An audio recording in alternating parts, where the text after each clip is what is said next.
We head to Schots Home Emporium in Melbourne to check in with Natalee Bowen for some tips and tricks you can use in your own home. Hi, I'm interior designer Natalee Bowen. Today I want to talk about how to choose the right dining table. These are one of the most featured pieces when you walk into a room. Especially when these days we're looking at doing more open plan living, it's how to actually choose the right size for the space. We need to ask the question how we live, the lifestyle that we lead, how many people we have in our home and our family, and then how you actually want to entertain. Dining tables come in all different sizes. They can start at very small, at about 1.5, and they can go up to a 4-metre spans. So getting it right is imperative.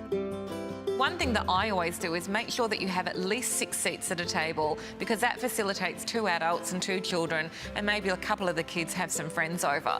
And then the other thing that you can do to add space to the table is bring in a couple of beautiful end carvers, and these can be displayed in other areas of a space but then be brought to the dining table for entertaining.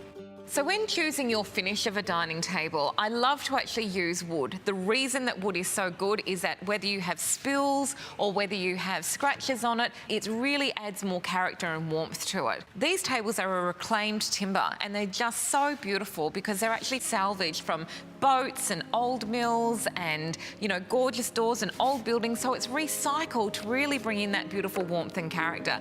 So I'm down here at Schots Home Emporium, and the beautiful array of dining tables that they have here are just gorgeous. And it's so nice to come and touch and feel, because when you're choosing for your home, not any 2 pieces are going to be the same.